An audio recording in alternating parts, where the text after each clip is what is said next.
Gördüğünüz bu güllərin hamısı satışdadır. Elə bir qisməti bağlanır. Heç ağız açıb zəng eləyən də yoxdur.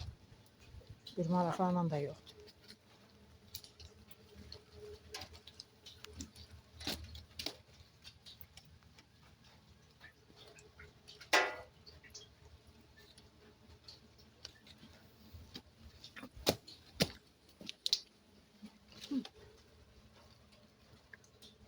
Düğünə hamısının yarpaq dökülür. Meksika petunyaları.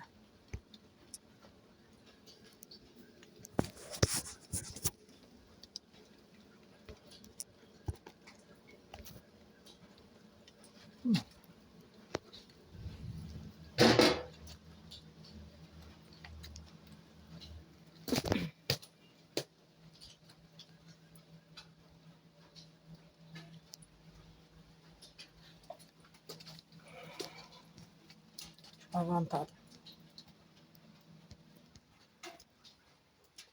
Görsüz yemyaşıl. Ümumiyyətlə yaşıl da yox, göy. Yaşıl desəm belə biraz yalan olur.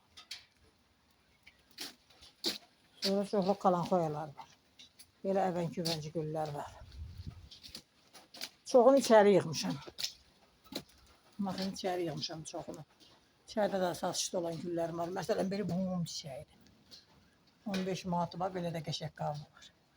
Sonra malaçaydı. Kitayskidir, böyükdür özü. Sonra bu gülün özüdür.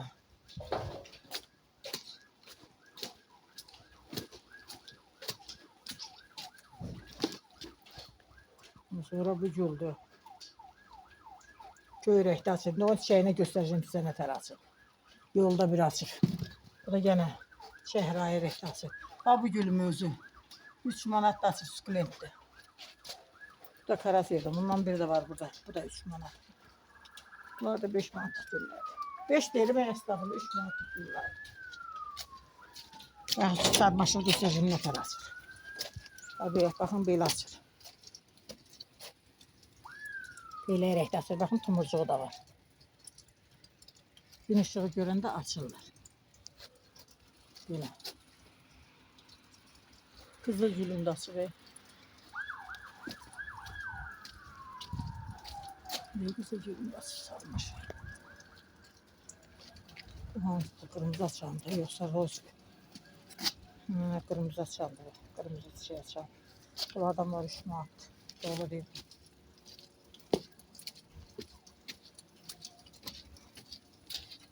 Bunlardan 5 manata qavda var. Özde buradakiler tumucukta çiçək. O köycəkdədir deyə açmıyor. Sonra budur. Budur. Bu qalanxoy. Bu ya narıncı açanı ya qırmızı. Məncə ya narıncı açanı da var. Sonra bu 15 manata qızıl gül özdə sarı. Baxın, çox qatdı. Baxın, çox qatdı. Bunlar baha tək qatdı. Çox qatdı. Bu da 10 manat. Bunu da 15 manata veririm. Agava. Güldü. Bunlar da.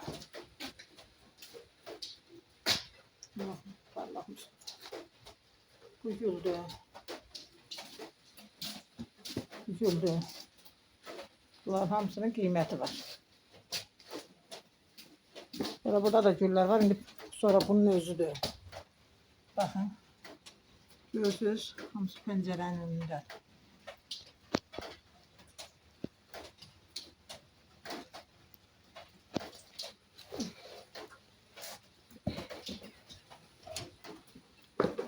Burada pul gülləri də.